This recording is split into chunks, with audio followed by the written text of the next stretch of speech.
हाँ, हेलो प्यारे बच्चों, welcome to the 15th lecture of rotational dynamics. कल तो बहुत ज़्यादा पढ़ नहीं पाए थे। पिछले क्लास में हम लोग एक सवाल दिए थे आपको, हमने दिया था ना। सवाल मतलब एक तो दो सवाल आपसे करा चुके थे। क्या क्या करा चुके थे सर, आप याद दिलाइएगा। जैसे एक डिस्क था, इसका मास m था और रेडियस r। एक बार फोर्स यहाँ लगाए टॉप मोस्ट पॉइंट पे, F फोर्स लगाए तो पता चला फ्रिक्शन किधर था, यहाँ पे आगे की तरफ था। नहीं, फ्रिक्शन आगे की तरफ था, कुछ A आ गया था और अल्फा भी कुछ ऐसे ही सेंस में आया था। A का वैल्यू अब हमको याद तो नहीं है, 4F/3m था। A जो था वो था 4F/3m और अल्फा का वैल्यू था 4F/3mr, है ना। और दूसरा क्वेश्चन जो हम आपको दिए थे वो ये था कि यहाँ से r/2 ऊपर फोर्स लगाए थे तो पता चला था कि फ्रिक्शन का वैल्यू 0 आ गया था। A बराबर था F/m और अल्फ़ा बराबर था F/mr, है ना। ठीक है, यहाँ पे फ्रिक्शन का वैल्यू F/3 आया था पहले वाले में।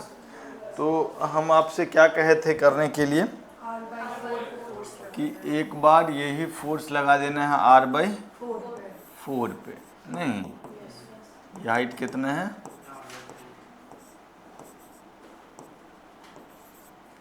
r/4, है ना। और फ्रिक्शन किधर आएगा, मान लेते हैं हम किसी डायरेक्शन में गलती होगा तो अपने आप आ जाएगा नेगेटिव। और हम मान लेते हैं कि acceleration of centre of mass forward है और अल्फ़ा इस तरीके से है ना। तो इक्वेशन एक तो फोर्स का लिखेंगे, फोर्स का इक्वेशन क्या हो जाएगा, F माइनस फ्रिक्शन बराबर m/cm, यस और नो। दूसरा टॉर्क का इक्वेशन जो होगा किसके अबाउट, सेंटर ऑफ मास के अबाउट, तो F into r/4 clockwise sense में, और ये वाला भी तो सेमी क्लॉकवाइज सेंस में ही होगा, इनवर्ड डायरेक्शन होगा। तो plus friction into r, that is mr² into alpha, yes और नो। अच्छा, और रूलिंग का कंडीशन जो होगा, और रूलिंग का कंडीशन में क्या होगा कि ACM आगे है और r अल्फा पीछे है, और किस पे रखा हुआ है, ग्राउंड पे। तो हॉरिजेंटल में ग्राउंड का एक्सेलरेशन 0, तो ACM माइनस r अल्फा भी 0। तो ये हो जाएगा ACM माइनस r अल्फा बराबर 0। ठीक है, आप यहाँ पे एक r काट देंगे और r अल्फा की जगह पे ACM पुट कर देंगे और 1 और 2 को ऐड करेंगे तो क्या आ जाएगा, F प्लस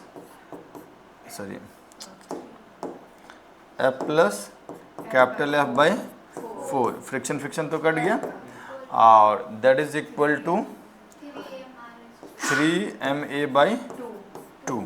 नहीं, तो 5F/4 हो जाएगा, ये हो जाएगा 10F/8 is equal to 3ma।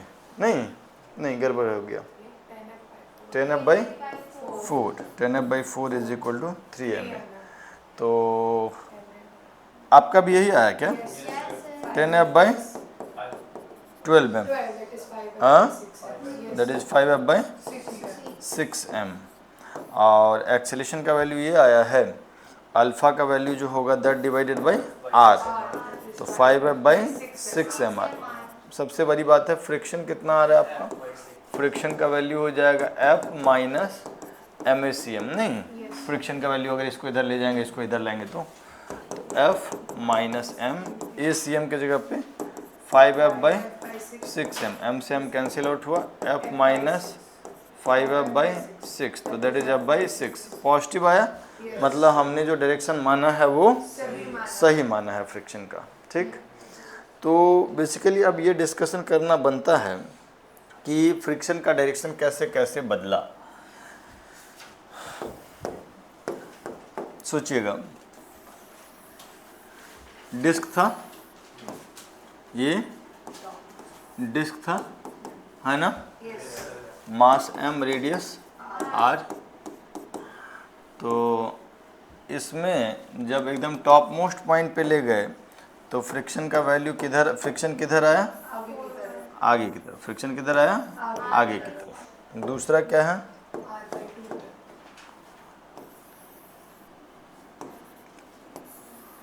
जब फोर्स r/2 पे आया, नहीं, तो फ्रिक्शन का वैल्यू कितना आ गया, 0 आ गया। और तीसरा, फोर्स जब आया r/4 पे, है ना, तो फ्रिक्शन किधर आ गया, पीछे।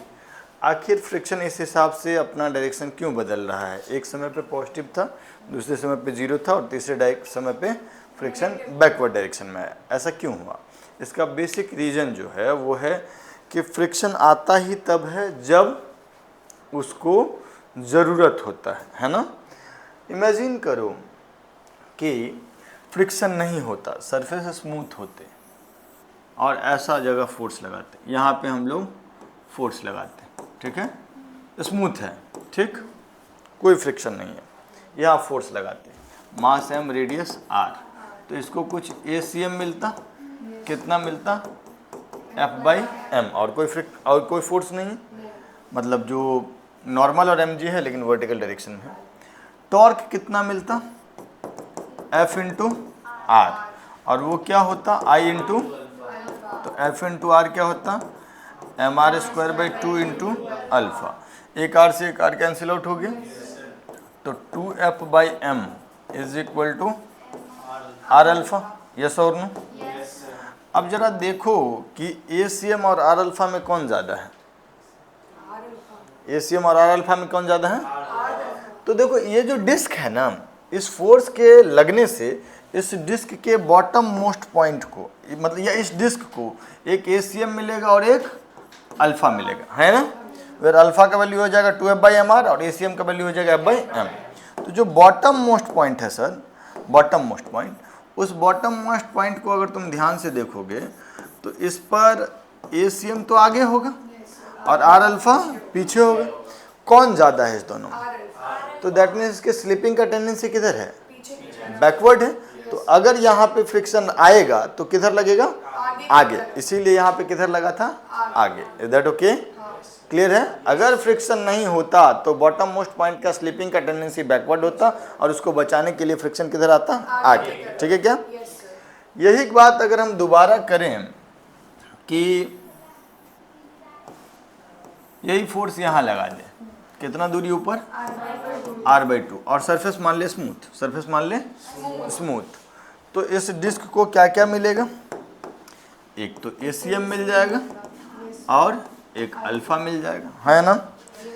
ACM का वैल्यू कितना हो जाएगा, F/m, और टॉर्क कितना हो जाएगा सेंटर ऑफ मास के अबाउट, F × r/2, और वो क्या हो जाएगा, I × अल्फा के बराबर।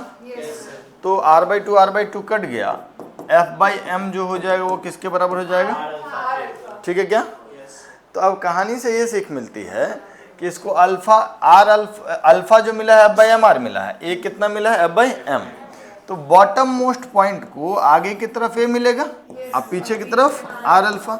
संयोग से A का वैल्यू और r अल्फा का वैल्यू सेम है, तो बॉटम मोस्ट पॉइंट के स्लिपिंग का कोई टेंडेंसी ही नहीं है, तो फ्रिक्शन नहीं लगेगा, इसीलिए यहाँ पे फ्रिक्शन क्या आया था, 0 आया था, ठीक है क्या, क्लियर है?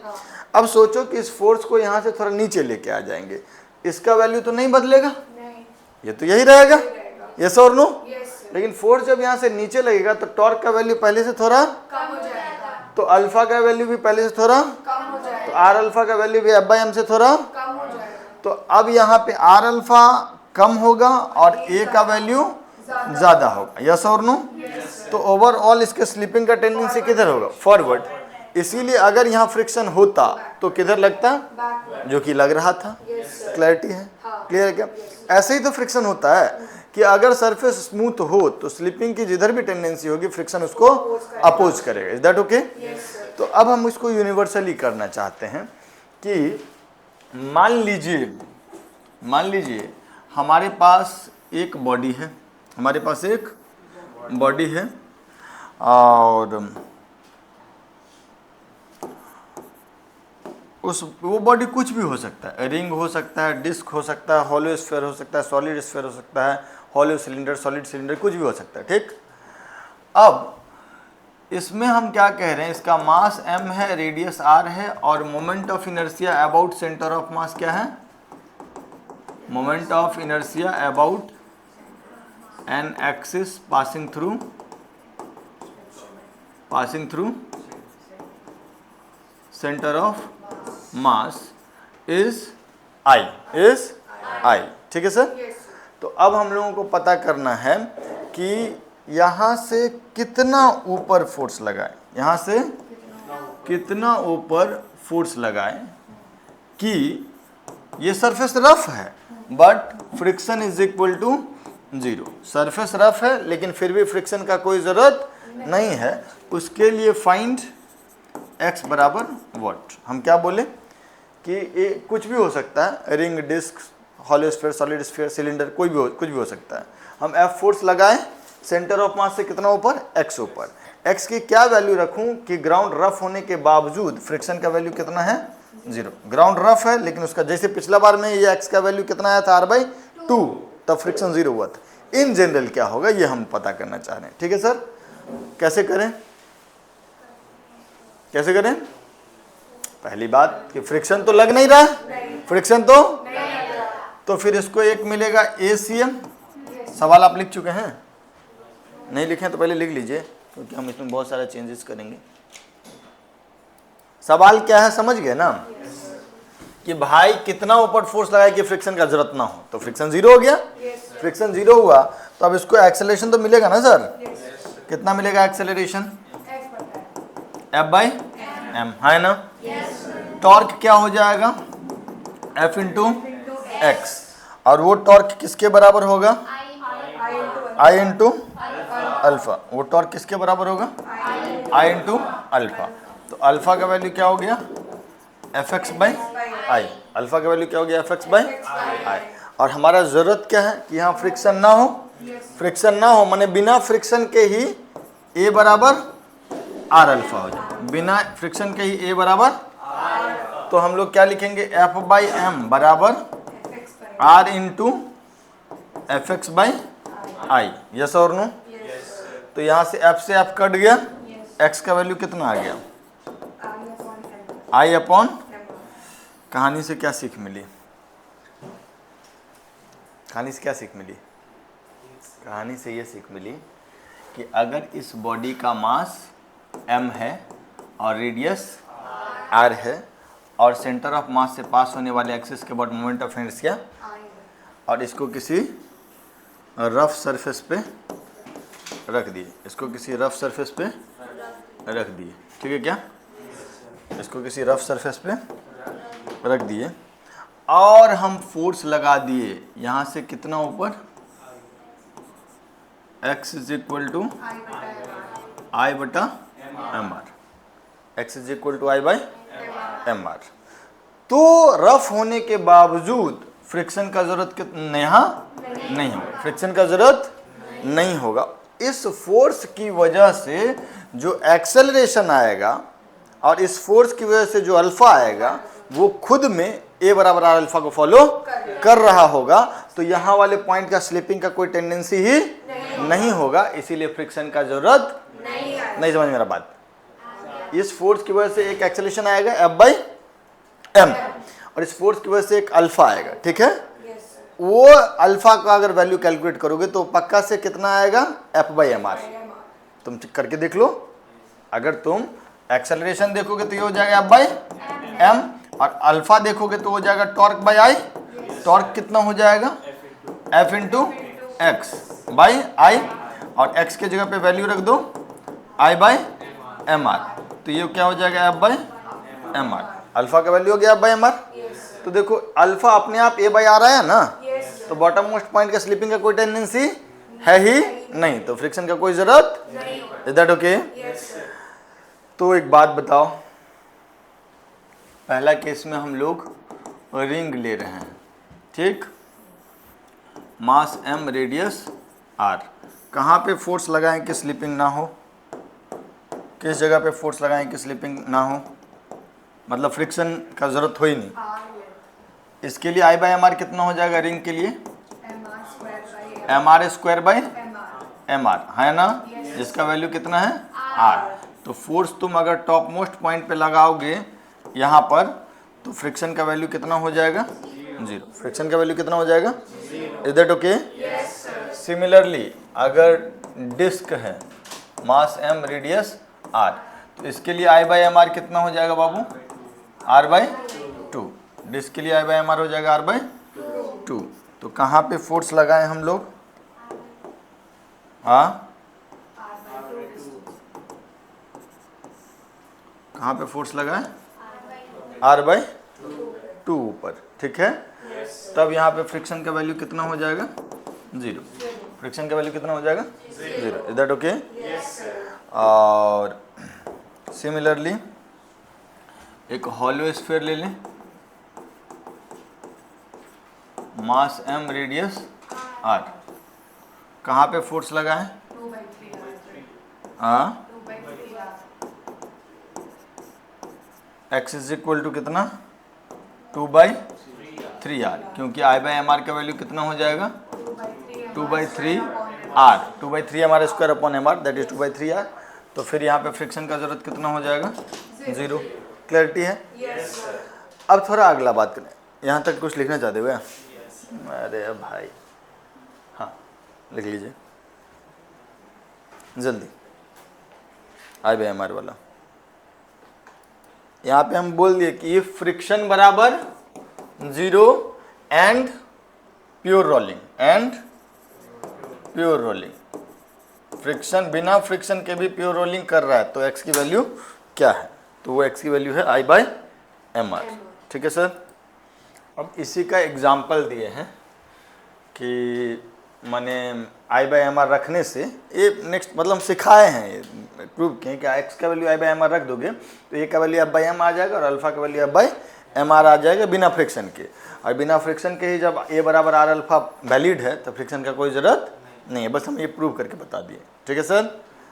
और ये भिन्न भिन्न केसेस में I/mr का अलग अलग value, hollow sphere, solid sphere, solid का तो नहीं बताए हैं, वो 2/5r हो जाएगा। चलो अब हम लोग सीख रहे हैं understanding the direction of friction.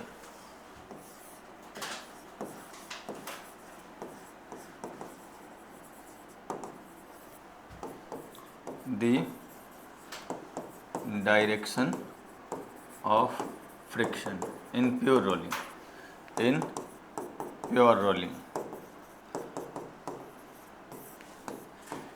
Basically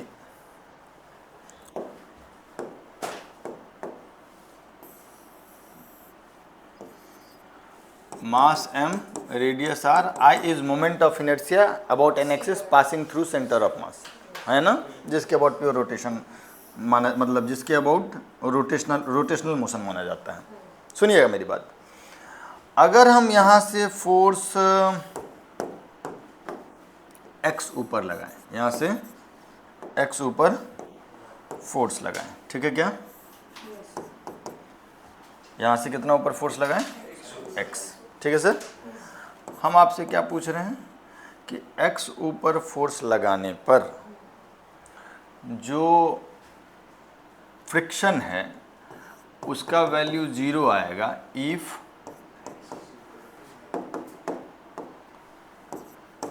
x बराबर I/mr, ठीक है क्या।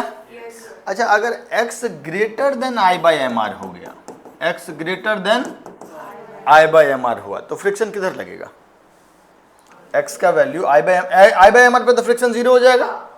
अगर I/mr से ऊपर फोर्स लगा दिए तो फ्रिक्शन किधर लगेगा, क्यों राजा, ऐसा क्यों ऐसा, x का वैल्यू I/mr से ज़्यादा रख देंगे तो फ्रिक्शन फॉरवर्ड लगेगा, ऐसा कह रहे हैं, क्यों, क्योंकि जैसे ही यहाँ पर अगर हम x इक्वल टू I/mr है अगर, तो एफ से, इस एफ की वजह से एसीएम जो आ रहा है और अल्फा जो आ रहा है उसके बीच में रिलेशन कैसा, ए बराबर आर अल्फा का ऑटोमेटिकली, तो फ्रिक्शन का जरूरत नहीं है। अब फोर्स ऊपर करेंगे तो एसीएम में तो कोई परिवर्तन, लेकिन आर अल्फा बढ़ जाएगा क्योंकि टॉर्क का वैल्यू बढ़ जाएगा। तो टॉर्क का वैल्यू बढ़ा, आर अल्फा बढ़ गया, तो बॉटम मोस्ट पॉइंट पे एसीएम तो एफ बाई एम ही रहा, लेकिन आर अल्फा का वैल्यू उससे ज्यादा हो गया, तो स्लिपिंग का टेंडेंसी बैकवर्ड, तो फ्रिक्शन किधर।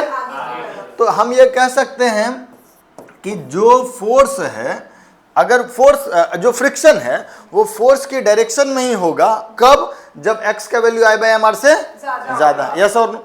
और अगर x का value I by M R से नीचे कर दिए तो एक्सेलरेशन तो वही है, बाई एम ही है, लेकिन टॉर्क का वैल्यू थोड़ा कम हो गया, तो आर अल्फा थोड़ा कम हो गया, तो एसीएम ज्यादा हो गया, तो बॉटम मोस्ट पॉइंट का स्लिपिंग का टेंडेंसी फॉरवर्ड, तो फ्रिक्शन अगर होगा भी तो किधर आएगा, बैकवर्ड। तो फ्रिक्शन जो होगा वो किधर आएगा, बैकवर्ड। कब, जब x का वैल्यू होगा less than I upon M R. Is that okay? पक्का पक्का? कोई दिक्कत, कोई परेशानी? ठीक, तो ये चीज लिख लीजिएगा आप। अब सारे केसेस के लिए हो गया, हम देखे भी थे ना, डिस्क में आई बाई एम आर कितना होता है, आर बाई टू, तो आर बाई टू से ऊपर फोर्स लगाए थे तो फ्रिक्शन फॉरवर्ड था, है ना, और आर बाई टू से नीचे लगाए थे तो फ्रिक्शन बैकवर्ड था, आर बाई टू पे फ्रिक्शन जीरो था। तो वैसे ही मान लो 1 मिनट के लिए अगर ये हॉलो स्फीयर होता तो कहाँ फोर्स लगाने से फ्रिक्शन जीरो होता, 2/3r। अगर 2/3r से ऊपर लगाते तो फ्रिक्शन फॉरवर्ड, और 2/3 से r से नीचे अगर फोर्स लगाएंगे तो friction backward. Is that okay? लिख लीजिए इसको।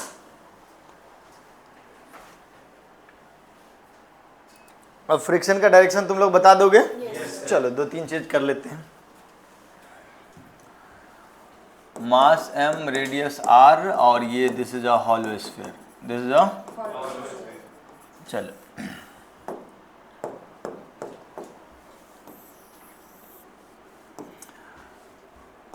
प्योर रोलिंग हो रहा है ना? प्योर रोलिंग हो रहा है, ग्राउंड पे फ्रिक्शन सफिशिएंट है, वो स्लिपिंग से बचा लेगा। ठीक, जल्दी बताना।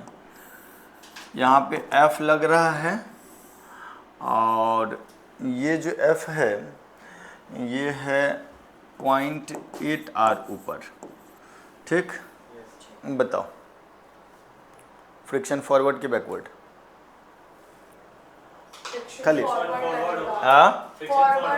फ्रिक्शन किधर होगा, why, because I by M R यहाँ कितना होता है, 2/3r, that is 0.66r, that is 0.66r। Okay, कोई दिक्कत? ये 0.66r से ऊपर है तो फ्रिक्शन विल बी फॉरवर्ड, है ना। ये जो x है यहाँ पे x का value greater than I by M R है तो friction will be forward. Is that okay? अगला सुनिएगा मेरी बात बच्चों, अब फर्जी टाइम पास करने का कोई लॉजिक तो है नहीं, लेकिन चलो यहाँ से r/2 नीचे, यही है हॉलो स्फीयर, हॉलो स्फीयर, ठीक है, यहाँ से r/2 ऊपर, ठीक है, फोर्स लगा दिए और प्योर रोलिंग हो रहा है, प्योर रोलिंग, हॉलो स्फीयर, मास m, रेडियस r। बताओ फ्रिक्शन किधर होगा, क्योंकि आई बाई एम आर से ही, आई बाई एम आर कितना होता है इसका 0.66, और आई बाई एम आर से नीचे है तो फ्रिक्शन किधर लगेगा, बैकवर्ड डायरेक्शन में। यस और नो? कोई दिक्कत? अब आते हैं तुम्हारे प्रश्न पे, ठीक है, इसको तो लिख रहे हो गया, इसको कोई मतलब नहीं। अगर मान लीजिए कि हम आपसे ऐसा कह दे कि सेंटर ऑफ मास के ऊपर फोर्स लग ही नहीं रहा है, ये मास m, रेडियस r, और ये this is a hollow sphere, this is a hollow sphere,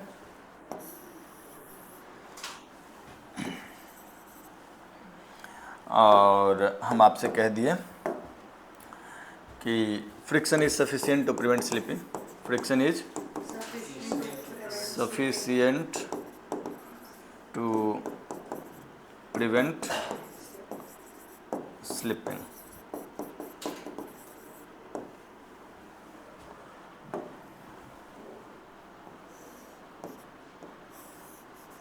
यहाँ पे फोर्स F लग गया, ठीक है। मान लेते हैं R/2 नीचे ही। पहला बात तो कैलकुलेशन किए बगैर बताओ कि फ्रिक्शन फॉरवर्ड होगा कि बैकवर्ड होगा। सेंटर ऑफ मास से नीचे है कहीं भी, अभी तो R/2 दे दिए। देखो जैसे ही सेंटर ऑफ मास से नीचे होगा, मेरे लिए केस बहुत इजी हो गया। क्यों इजी हो गया? क्योंकि अगर मान लो ये सरफेस रफ नहीं होता तो इस स्फीयर को आगे की तरफ तो ये मिलता ही मिलता है ना। टॉर्क किधर मिलता है? यहाँ जब फोर्स इधर है, यहाँ से नीचे की तरफ फोर्स लग रहा है, तो टॉर्क किधर होगा? तो अल्फा ऐसा कुछ एंटी क्लॉकवाइज सेंस में होगा, है ना। और बॉटम मोस्ट पॉइंट का ACM भी आगे होगा और R अल्फा भी आगे ही होगा। तब तो झंझट ही खत्म। स्लिपिंग टेंडेंसी फॉरवर्ड, तो फ्रिक्शन विल बी बैकवर्ड। तो अगर सेंटर ऑफ मास से नीचे फोर्स लग गया, सिमेट्रिक बॉडी जो है इसमें, तब तो सोचना ही नहीं है फ्रिक्शन किधर होगा, बैकवर्ड। Is that okay? हाँ, कितना होगा अगर ये पता करना है तो हम लोगों को कैलकुलेशन में जाना पड़ेगा। तो चले जाते हैं, ठीक है, इसमें चलते हैं, करते हैं इसको कैलकुलेट। आप जल्दी से सवाल लिख लीजिए।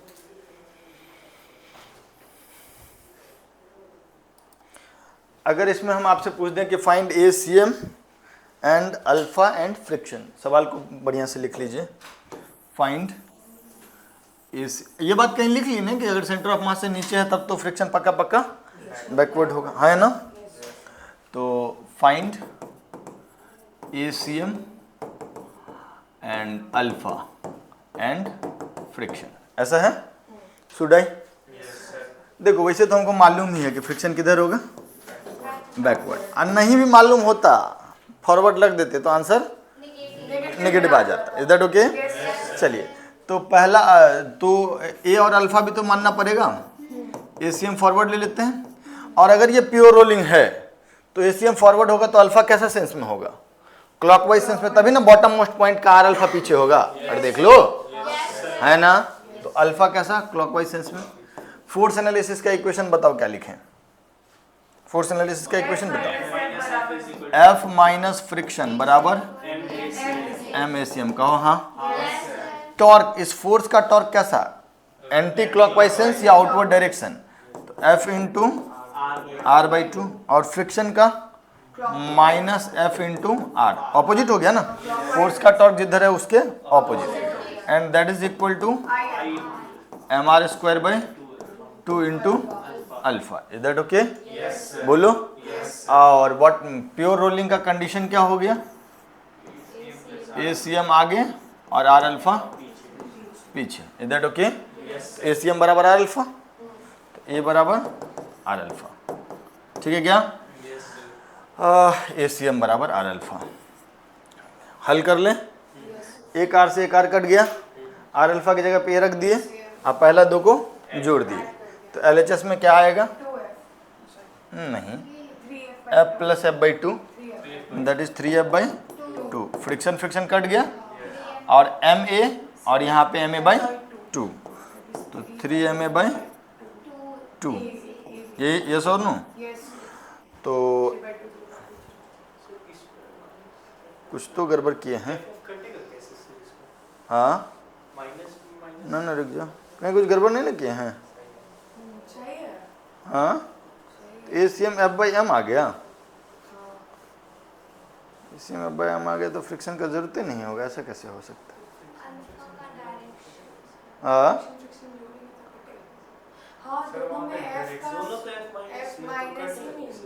हाँ वहाँ नहीं कटेगा, हाँ वहाँ नहीं कट पाएगा।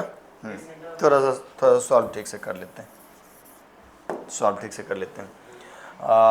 क्या आ जाएगा? पहला F माइनस फ्रिक्शन बराबर MACM, F/2 माइनस फ्रिक्शन बराबर M/2 इंटू R अल्फा कितना? ACM। यस और नो? और इसमें से इसको घटा लेते हैं, घटा लेंगे तो क्या हो जाएगा? F minus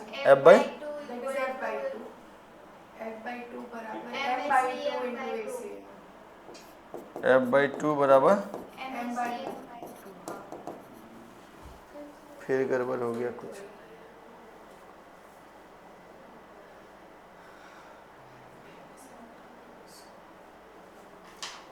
F into R by two. हाँ M R square by two लिख दिया ना, होल स्क्वायर है ना।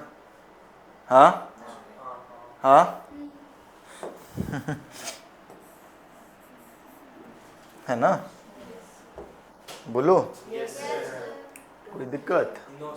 हाँ अच्छा, हॉल मान लीजिए कि डिस्क होता तो आंसर ऐसे कैसे आ जाता? हाँ गड़बड़ बहुत सारा कर दिया। ढेर सारा गड़बड़ी है, वही तो हम कह रहे हैं। एक बार सुन लो, sorry I am very sorry. Force का इक्वेशन तो ठीक लिखे, एक मिनट, फोर्स का इक्वेशन तो ठीक लिखे हैं, एफ माइनस फ्रिक्शन बराबर M into A C M.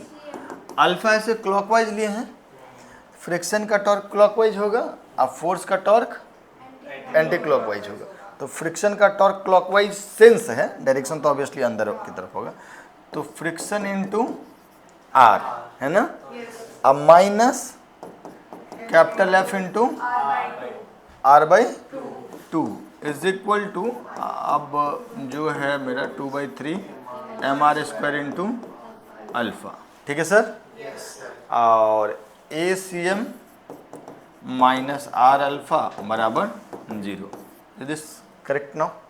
हाँ अब ठीक है, ठीक है बोलो। अब सॉल्व कर लेते हैं। ए सी एम की जगह पे आर अल्फा रख देंगे, आर आर कट गया, दोनों को जोड़ेंगे तो फोर्स और F by friction, friction cut जाएगा, F minus F by two is equal to M A plus 2/3 M A, R alpha is A, ठीक है क्या? तो ये हो जाएगा 5/3, तो F by two is equal to M A C M. Is that okay? A C M का value कितना हो गया? ए सी एम का वैल्यू क्या? 3/10 एम। क्लियर है क्या? और अल्फा तो दिस डिवाइडेड बाय आर आ जाएगा, 3/10 एम आर है ना। और फ्रिक्शन का वैल्यू कितना हो जाएगा? फ्रिक्शन का वैल्यू हो जाएगा एफ माइनस एम ए, तो एफ माइनस एम ए कितना हो जाएगा? 3/10, तो F minus 3/10। Is that okay? तो दैट इज 7/10, दैट इज 7/10। कोई दिक्कत, कोई परेशानी? पक्का पक्का? हाँ ठीक है, लिख लीजिए इसको। चलो आइए, disc mass m radius r,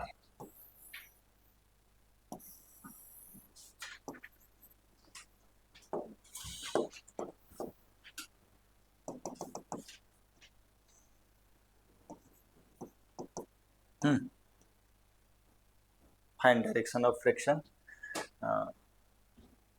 Friction is sufficient to prevent slipping. Friction is sufficient to prevent slipping. Yeah. Find ACM, alpha and friction. सबसे पहले काम तो हमको बताइए कि फ्रिक्शन किधर लगेगा, फॉरवर्ड की बैकवर्ड? सर अगर ये सर हमको फ्रिक्शन का डायरेक्शन पूछा, फ्रिक्शन फॉरवर्ड की बैकवर्ड, उसके लिए कैलकुलेशन नहीं करना है। कैलकुलेशन करोगे तब तो पता चल ही जाएगा तुमको, नेगेटिव पॉजिटिव आ जाएगा। कैलकुलेशन नहीं करना है, बस ये सोचो कि फ्रिक्शन का डायरेक्शन पता करने के लिए करते क्या है। हेलो, करते क्या है फ्रिक्शन का डायरेक्शन पता करने के लिए? मानते हैं कि सरफेस स्मूथ होता तो एसीएम और आर अल्फा का नेट किधर जाता? तो अगर ये सरफेस स्मूथ होता तो क्या ये आगे जाता, एसीएम आता? कौन कौन लाता ये सर? कौन कौन आगे कौन ले जाएगा? नॉर्मल कि एमजी की फोर्स? कोई है ये नहीं है, तो फिर एसीएम क्या हो जाएगा? एसीएम क्या हो जाएगा? लेकिन टॉर्क तो आएगा ना।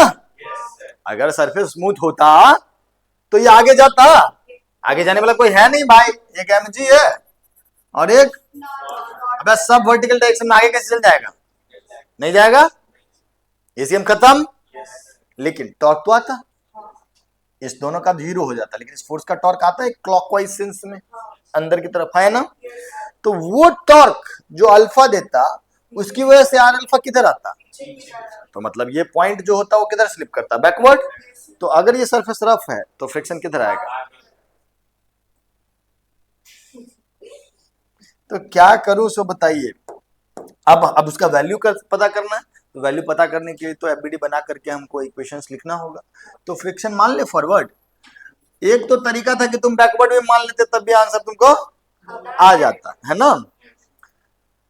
तो फ्रिक्शन फॉरवर्ड होगा, एसीएम फॉरवर्ड, और अगर एसीएम फॉरवर्ड हो गया तो प्योर रोलिंग के लिए अल्फा क्लॉकवाइज सेंस में, तभी ना पॉइंट बॉटम मोस्ट पॉइंट का अल्फा पीछे होगा और एसीएम आर अल्फा बराबर होकर के रोलिंग कराएगा, है ना। ठीक, इक्वेशन राजा बताएगा, इक्वेशन बताओ राजा।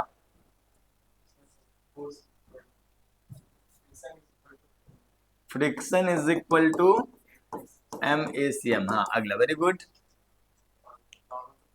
ठीक है। नॉर्मल एमजी से बैलेंस नहीं होगा, नॉर्मल एमजी और एफ तीनों बैलेंस करेगा, ये नॉर्मल एमजी से नहीं होगा, बस तीनों से होगा। खैर उससे तो हमको कोई मतलब अभी है नहीं।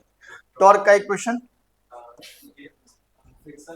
फोर्स का देखो क्लॉकवाइज लिखे ना, तो फोर्स का टॉर्क कैसा होगा, क्लॉकवाइज। अब फ्रिक्शन का आर क्रॉस एफ जो होगा बाहर होगा, मतलब anti clockwise sense, direction outward. अब फोर्स का आर क्रॉस एफ जो होगा अंदर होगा, क्लॉकवाइज सेंस। तो क्लॉकवाइज माने तो फोर्स का वाला को पॉजिटिव ले लेते हैं, तो एफ इंटू आर। अब फ्रिक्शन का minus F into R is equal to disc है, डिस्क है ना, इज दैट ओके, बोलो।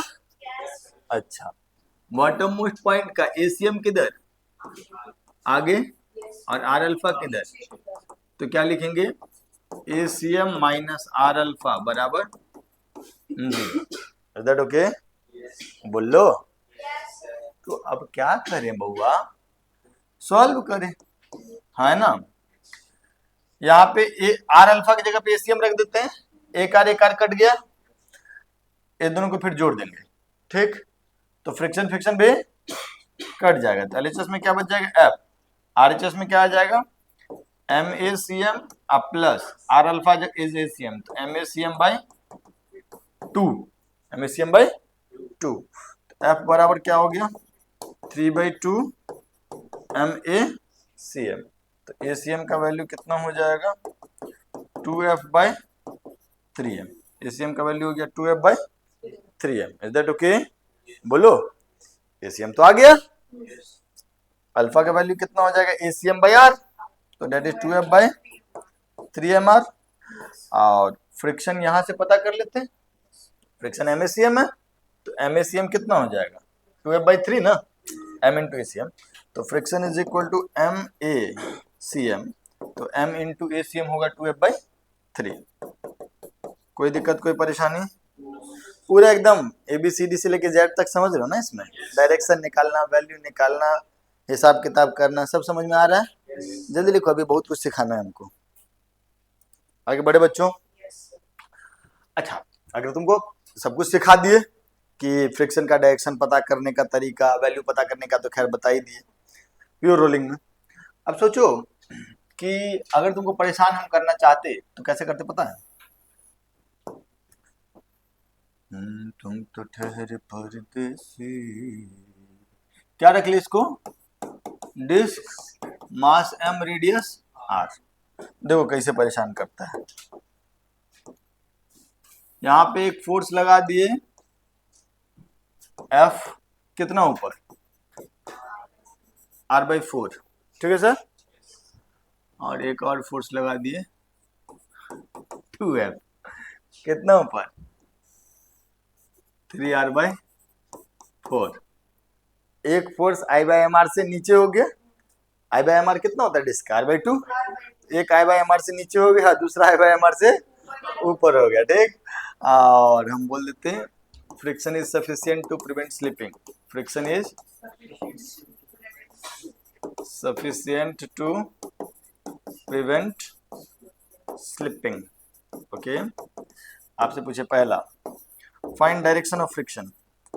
Find direction of friction on disc. Direction of friction on disc. Disc पे फ्रिक्शन का डायरेक्शन बताओ। दूसरा, find ACM alpha and value of friction. Value of friction, ACM बताओ, alpha बताओ और फ्रिक्शन का वैल्यू बताओ। ठीक है सर। तो यार यहाँ तो मैं पहला वाला पार्ट तो खट से नहीं बता पाओगे, क्या करोगे फिर, डिटेल में जाओगे? ना ना, वही वो नहीं जाना है, कुछ सिखाएंगे तुमको। देखो यार, अगर फ्रिक्शन का वैल्यू पता करना है तब तो तुमको डिटेल में वीडियो वगैरह बनाना ही पड़ेगा। डायरेक्शन पता करने के लिए एक तरीका है, सबसे पहले क्या पता करो, एक्स इफेक्टिव। क्या पता करो? एक्स इफेक्टिव होता है sigma x I F I divided by sigma F I. माने सारे फोर्स के करस्पॉन्डिंग एक्स जो है उसको x into F, x1 into F1, x2 into F2, x3 into F3 सब कर दो, divide by F1 plus F2 plus F3 कर दो। जैसे कि अगर यहाँ पे x इफेक्टिव करना चाहेंगे तो क्या होगा, 3r/4 into 2f plus r/4 into f। नीचे होता तो निगेटिव लेना होता उसका x, उसका x निगेटिव लेना होता, अपॉन टोटल फोर्स कितना 2f प्लस f। तो ये वैल्यू कितना हो जाएगा, 3/2 RF plus RF/4 divided by 3f। That is your x effective, है ना। FF काट देते हैं तो ये कितना हो जाएगा, 6 1 7 हो गया क्या, देखना तो, ना ना 7/12 देखना तो, बोलो ना, ऊपर में 4 है, 6 1 7 और नीचे में 12, 7/12 हो गया। अब 7/12 जो है R/2 से कम है कि ज्यादा है?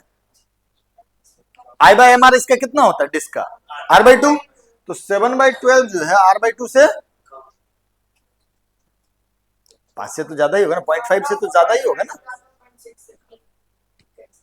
कौन स्कूल में पढ़ी हो?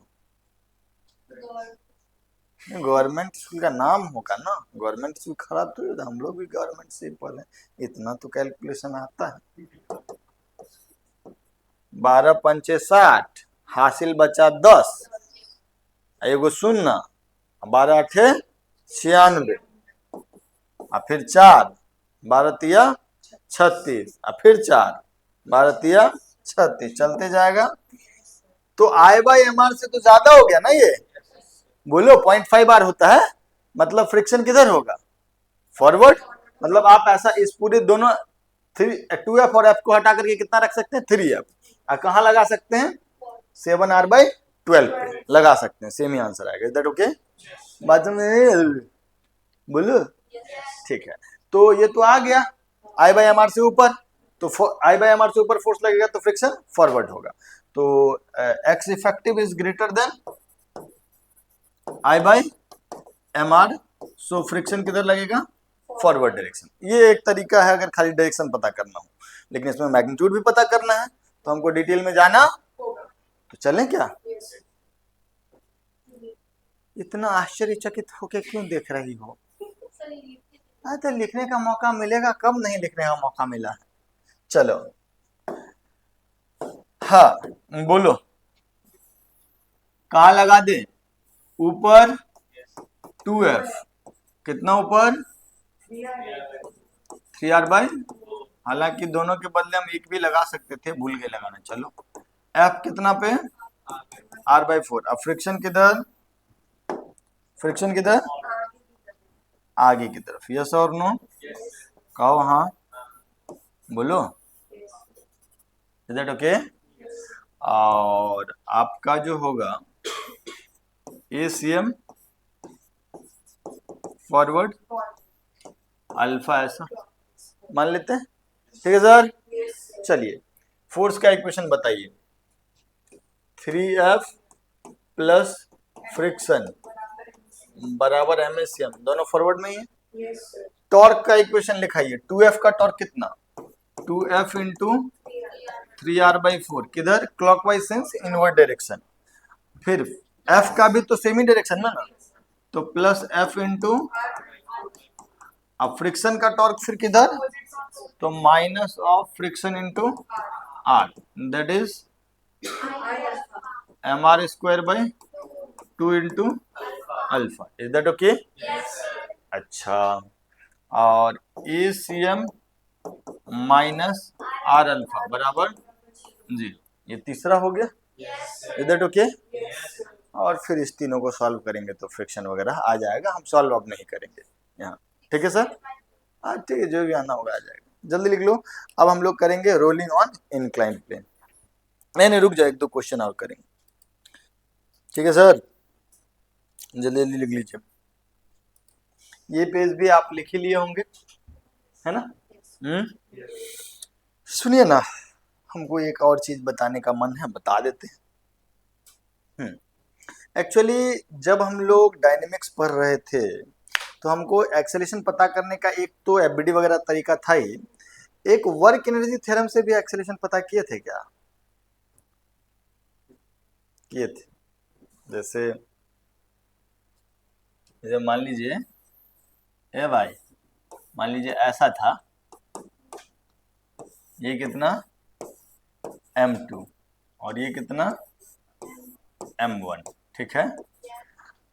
मान लेते हैं m2 ग्रेटर देन m1 और एक्सेलेरेशन पता करना होता था, तो हम मान लेते हैं कि ये कितना नीचे आया x, तो ये भी कितना नीचे गया, ऊपर गया x। इसका वेलोसिटी अगर हो गया नीचे v, तो इसका वेलोसिटी ऊपर हो गया v। इसका एक्सेलरेशन नीचे की तरफ a, तो इसका एक्सेलरेशन ऊपर की तरफ a, है ना? हम लोग वर्क एनर्जी थ्योरम लिखते थे work done by gravity is equal to k final minus tension का तो कोई वर्क नहीं, यहाँ पे टेंशन जितना नेगेटिव वर्क करेगा यहाँ पे उतना ही, क्योंकि दोनों जगह टेंशन बराबर बराबर है ना। और जितना डिस्प्लेसमेंट इसका नीचे उतना ही डिस्प्लेसमेंट इसका पीछे ऊपर, तो टेंशन का कोई वर्क नहीं, तो वर्क डन बाय ग्रेविटी बराबर k final minus k initial. Work done by gravity कितना लिखेंगे, m2gx माइनस m1gx। अब फाइनल काइनेटिक एनर्जी कितना लिखेंगे, half m2v² plus half m1v², अब माइनस इनिशियल काइनेटिक एनर्जी 0, तो 2 into m2 minus m1gx upon m2 plus m1 is equal to v²। अब अगर इसमें से 2 और x को थोड़ा सा साइड कर दोगे तो तुमको दिखेगा v² is equal to 2 into something into x। नहीं, ये जो समथिंग है that is your acceleration, v² equal to 2x होगा ना कांस्टेंट एक्सेलरेशन में, तो ये जो समथिंग है दिस इज योर एक्सेलरेशन। और ये कितना हो जाता था, m2 minus m1g bye m2 plus m1, है ना? यही आता भी है, तो ये तुम क्वेश्चन वोश्चन में भी कर सकते थे। ठीक है सर, आइए, जैसे जो सबसे पहला सवाल था कल, जब हम जो सवाल हम आपको कराए सर, बउआ या बउआ, क्या है, mass m, radius r and this is a disc, ठीक, और फोर्स जो है वो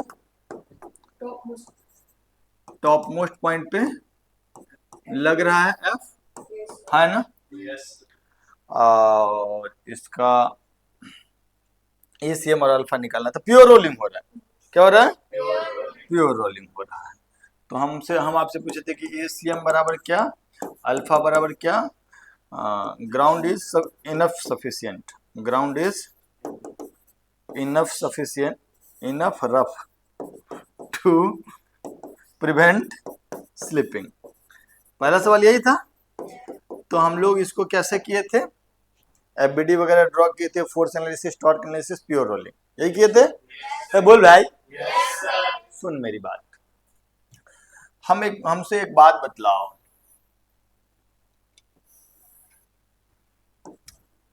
प्योर रोलिंग हो रहा है तो बॉटम मोस्ट पॉइंट का VCM और R ओमेगा आप बता सकते हैं, VCM आगे और R ओमेगा, या ACM आगे R अल्फा, तो नेट ये इसका वेलोसिटी कितना हो जाएगा 0, और हॉरिजॉन्टल डायरेक्शन का एक्सेलरेशन भी बॉटम मोस्ट पॉइंट का, है ना? मान लीजिए सेंटर ऑफ मास आगे गया x। अच्छा एक मिनट, यहाँ पे ICR का कंसेप्ट तो यूज करते थे। अगर सेंटर ऑफ मास का वेलोसिटी v है तो टॉप मोस्ट पॉइंट का वेलोसिटी कितना होगा?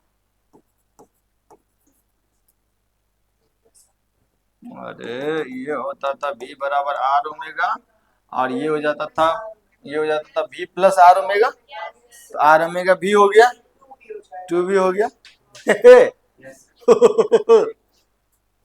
ये ओमेगा ऐसे आ रहा है, v बराबर r ओमेगा। यहाँ पे लिखते थे v plus r omega, r omega v के बराबर हो गया, तो 2v हो गया। तो ये अगर v से जा रहा तो ये 2v से जाएगा। इस कहानी से क्या सीख मिली कि ये अगर x आगे जाएगा तो ये कितना आगे जाएगा? 2x आगे जाएगा। यस और नो? और सेंटर ऑफ मास का अगर राइटवर्ड एक्सेलरेशन a है तो इसका राइटवर्ड एक्सेलरेशन 2a होगा। ओमेगा स्क्वायर आउट तो सेंटर की तरफ होगा, उस पर अभी चर्चा नहीं कर। कहो हाँ। और हम फोर्स किधर लगा रहे हैं? आगे की तरफ, है ना? फ्रिक्शन कहीं ना कहीं आएगा, लेकिन जहां फ्रिक्शन लगेगा वो point is instantly at rest, so work done by friction is. अब हम लोग क्या लगाना चाह रहे हैं? पेन नीचे कर लो,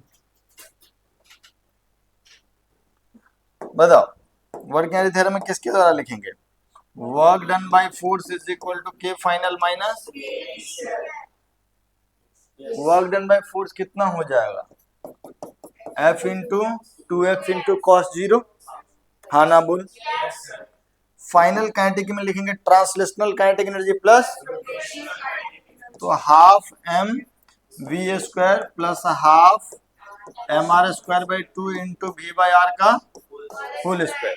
ऐसा लिखने से तो बेहतर था बॉटम मोस्ट पॉइंट के about i into half I omega square. Yes और नो? अब लेकिन लिख लिया तो लिख लिया, क्या बोलो? तो 2 इंटू एफ इंटू एक्स बराबर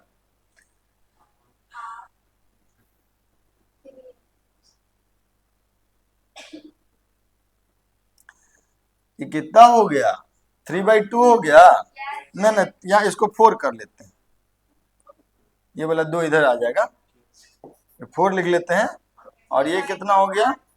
3/2 आर स्क्वायर तो कैंसिल आउट हो गया ना, mb स्क्वायर।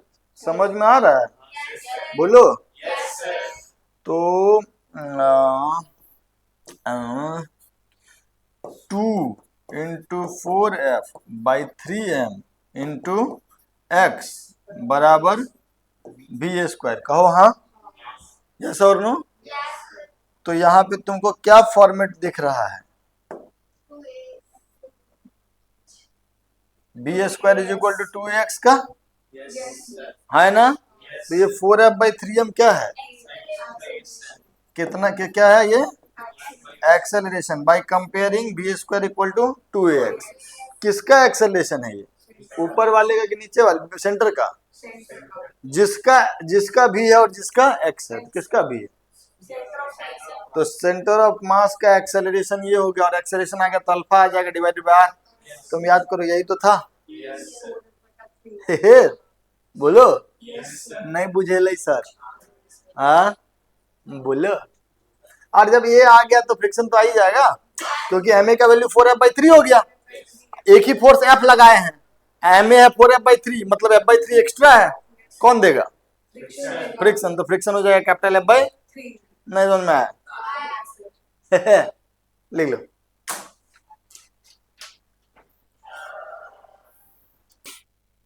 एक आखिरी सवाल है, थोड़ा ढंग का है, कर ही लेते हैं क्या? हाँ, आओ हुजूर तुमको सितारों में ले चलूं,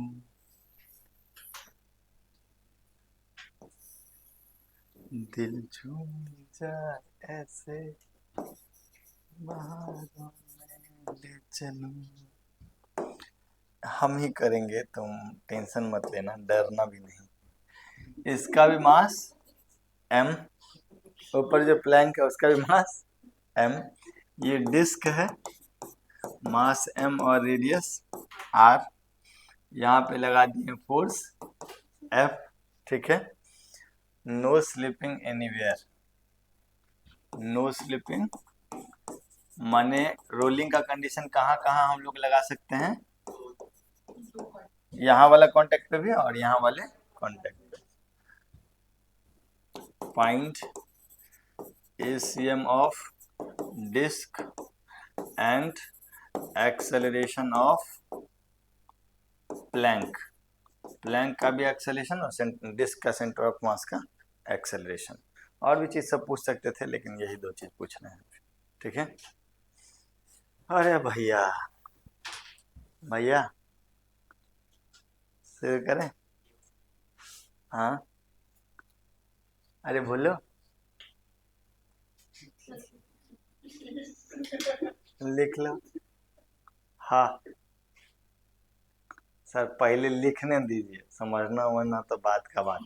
नोट्स बढ़िया बनेगा, हम नहीं, हमारे घर के बाकी लोग जो नेक्स्ट जनरेशन है, भाई भाई सब, उसमें वो तो अच्छा से पढ़ेगा।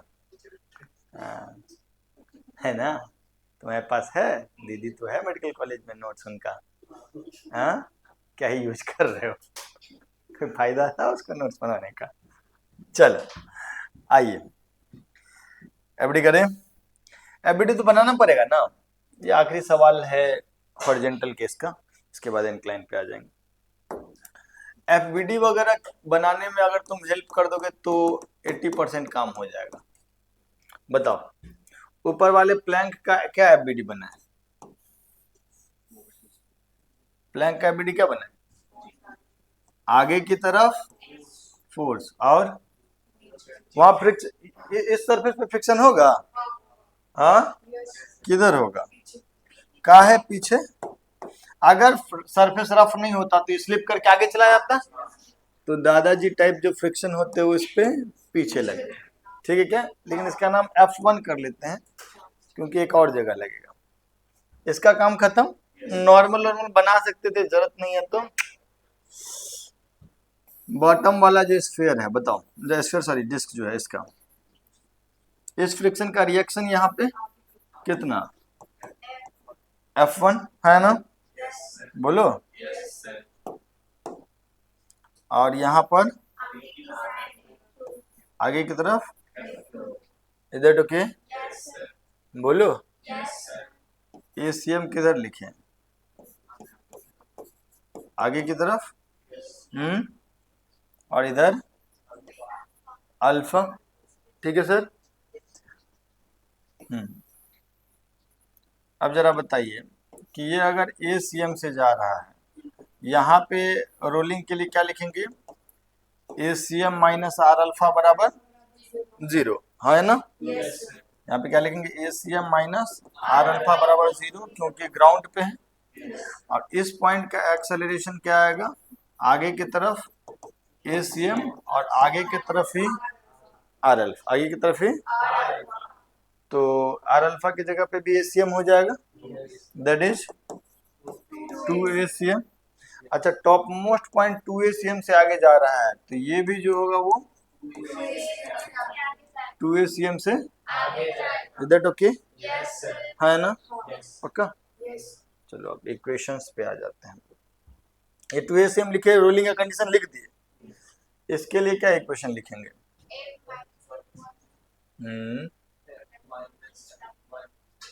हाँ बोलो, कैपिटल F माइनस F1 बराबर, उसका भी मास m ही था, तो m इंटू 2ACM, कोई दिक्कत। इसके लिए क्या लिखें, F1 प्लस F2 बराबर m इंटू ACM, ठीक है। और टॉर्क का इक्वेशन क्या लिखेंगे बाबू, टॉर्क का इक्वेशन क्या लिखेंगे, F1 into R minus F2 into R is equal to MR square by 2 into alpha, है ना। और ACM minus is equal to that, okay. कोई दिक्कत कोई परेशानी? अब इसमें कितने वेरिएबल हैं? ACM, R alpha, F1, F2 solve हो जाएगा। थोड़ा सा समय लो 2 मिनट और हमको बस ACM का वैल्यू कैलकुलेट करके बताओ जल्दी। मैं क्या कह रहा हूँ ना, आपने सॉल्व किया होगा, अगर आप होशियार होंगे तो आपका आंसर भी आया होगा। आपका कितना है ACM, कितना है? 4F/11M है ना। अब हम क्या इसी चीज पे हम लोग वर्क एनर्जी थ्योरम से पहुंच सकते थे? बोलो। ये तो बहुत सारा इक्वेशन लिखे सॉल्व किए। चलो इसका मेथड 2 देखते हैं। बता रहे हैं तो ध्यान रखना चीज सब, हम खाली बता रहे हैं तुमको कोई मतलब ही नहीं रहेगा। सर प्योर रोलिंग कर रहा है। ए भाई सुनो, सेंटर ऑफ मास का वेलोसिटी अगर v है तो ऊपर वाले का वेलोसिटी कितना हो जाएगा? ऊपर वाले का कितना? प्योर रोलिंग हो रहा है ग्राउंड पे, तो ये v हो जाएगा r ओमेगा के बराबर, और यहाँ पे हो जाएगा v plus r omega, that is 2v। तो ये भी कितने से जाएगा? कोई दिक्कत? ठीक। इसका अगर एक्सेलरेशन a है तो इस वाले का एक्सेलरेशन जो हो जाएगा वो 2a हो जाएगा, टॉप मोस्ट राइट वर्ड वाला है ना। और अगर यहाँ वाला पॉइंट x आगे गया है तो ये जो पॉइंट होगा 2x आगे जाएगा, मतलब ये प्लैंक भी जो है वो 2x आगे जाएगा। ठीक है सर। और फोर्स राइट वर्ड डायरेक्शन में ही लग रहा है सर। हम लोग को क्या निकालना है? Work energy theorem. हमको क्या यूज करना है? चलो क्या लिखेंगे? Work done by all force is equal to K final minus work करने वाला कौन है? फोर्स। फ्रिक्शन तो जहां लग रहा है उस पॉइंट का नेट, यहाँ पर तो डिस्प्लेसमेंट नेट जीरो है ही। यहाँ पर क्या कथा है? एक स्लिपिंग नहीं हो रहा है, इस पे फ्रिक्शन पीछे है और इस वाले पे फ्रिक्शन आगे है, तो और दोनों के बीच स्लिपिंग नहीं है। तो जितना प्लैंक आगे जाएगा उतना ही ये वाला, तुम ही पढ़ा दो, जितना प्लैंक आगे जाएगा टॉप मोस्ट पॉइंट भी राइट वर्ड उतना ही जाएगा, और टॉप मोस्ट पॉइंट पे फ्रिक्शन है फॉरवर्ड F1, अब प्लैंक पे फ्रिक्शन है बैकवर्ड, और डिस्प्लेसमेंट दोनों का आगे की तरफ है। तो एक फ्रिक्शन के द्वारा पॉजिटिव वर्क हो जाएगा F1 इंटू एक्स, और दूसरे के द्वारा नेगेटिव वर्क डन हो जाएगा minus of F1 into x, या F1 into x into cos 180। Yes और नो? तो चूंकि ये पॉइंट रुका नहीं है, जा रहा है, लेकिन नेट इंटरनल फ्रिक्शन का स्टैटिक फ्रिक्शन है, तो नेट इंटरनल फ्रिक्शन का वर्क डन जीरो होगा। वर्क थ्योरम में बात बताए भी थे। Is that okay? तो वर्क सिर्फ और सिर्फ कौन कर रहा है? फोर्स। कौन कर रहा है? तो यहाँ वाला पॉइंट पर बोलने का तो जरूरत ही नहीं है, रुका ही हुआ है वो पॉइंट, तो वहां का फ्रिक्शन जीरो वर्क करेगा। वर्क डन बाय फोर्स कितना हो जाएगा? F into 2x into cos zero. Kinetic energy में इसका कितना लिख लेंगे? हाफ m इंटू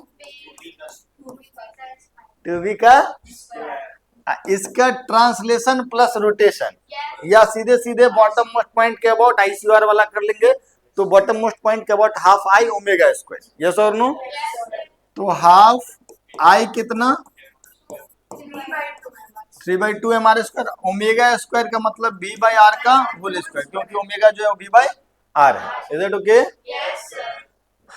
तो 2Fx बराबर half into 4mv square plus 3/2 mv square, R square तो कट गया। चलो तो ये कितना आ जाएगा? 4Fx बराबर 11m/3v स्क्वायर। यस और नो? 2, sorry very sorry. तो ये कितना हो जाएगा? 2 इंटू 4F/11m इंटू एक्स बराबर B square. B square equal to 2x का फॉर्मेट आ गया। ये वाला चीज क्या है? बिल्कुल। तो ACM जो हो जाएगा 4F/11m, यही आया था। ACM आएगा तो अल्फा भी आ जाएगा। समझ में आया? यहाँ पे इसको खत्म करते हैं। Now will start rolling on incline plane. चलो सर लिख लीजिए, देखिए friction on sorry rolling on incline plane, rolling on inclined plane.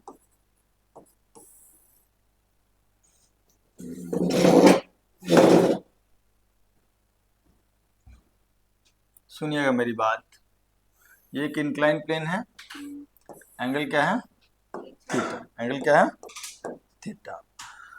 यहाँ पर एक कोई भी बॉडी, ठीक है, इसका मास m है, रेडियस r है, I क्या है, moment of inertia about axis of rotation, about centre of मास वाला एक्सिस। अब उतना डिटेल नहीं बताना है, सेंटर ऑफ मास से पास होने वाला एक्सिस जिसके अबाउट रोटेशन हो रहा है, ठीक है क्या? अब यहां से हम इसको रिलीज किए, friction is sufficient to prevent slipping, friction is sufficient to prevent slipping. आपसे क्या पूछा गया है, सुनिएगा मेरी बात, find ACM is equal to what, alpha is equal to what, and friction on the disk या friction on the body is equal to what। ये कुछ भी हो सकता है, ये hollow sphere हो सकता है, solid sphere हो सकता है, डिस्क हो सकता है, रिंग हो सकता है, it can be anything। ठीक है सर? ये भाई आगे बढ़ू, कैसे कैसे, ऐसे वैसे, ठीक है समझ गए। तो एफबीडी में क्या क्या करे बताओ जरा। mg का कंपोनेंट ले ले, mg वर्टिकली डाउनवर्ड है, इधर वाला कंपोनेंट mg और इधर वाला कंपोनेंट, अच्छा रुक जाना, कंपोनेंट था mg का ना, इधर वाला mg cos थीटा, ठीक है सर? ओके, फ्रिक्शन किधर, फ्रिक्शन क्यों पीछे कह रहे हो, ऊपर क्यों कह रहे हो? अगर फ्रिक्शन नहीं होता तो ये स्लिप करके नीचे जाता, रोल घूमता तो है नहीं, तो बॉटम मोस्ट पॉइंट किधर जाता, नीचे, तो फ्रिक्शन उसको रोकने के लिए ऊपर आएगा। Is that okay? है ना? ACM जो इसका होता वो डाउन द इंक्लाइन होता, तो यहाँ बॉटम मोस्ट पॉइंट का भी ACM डाउन द इंक्लाइन होता। अब R अल्फा ऊपर आएगा तभी नॉमिनेट अलोंग द इंक्लाइन 0 हो जाएगा एक्सेलरेशन, और तभी प्योर रोलिंग होगा, इसीलिए फ्रिक्शन किधर लगा दिए, ऊपर। Is that okay? और एक नॉर्मल इधर की तरफ, ठीक है सर? एफबीडी कंप्लीट हो गया। अब ये जा रहा होगा किसी एक्सेलरेशन ए से, ACM से, और इसका एंगुलर एक्सेलरेशन अल्फा होगा, ठीक? तो इक्वेशन क्या लिखेंगे इसके लिए जरा बताओ तो।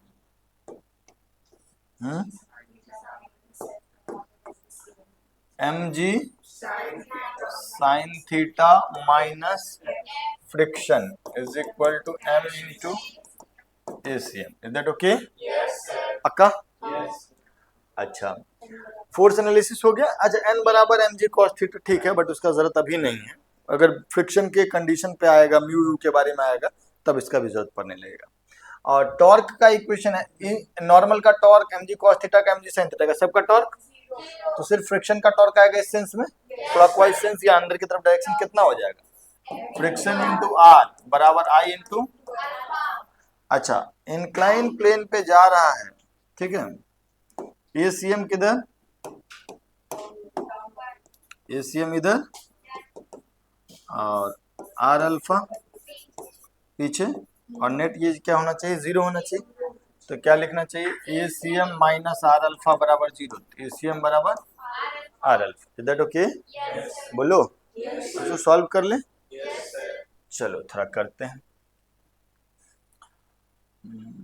mg साइन थीटा बराबर माइनस फ्रिक्शन बराबर MACM, यस और नो, और फ्रिक्शन बराबर I by R into alpha.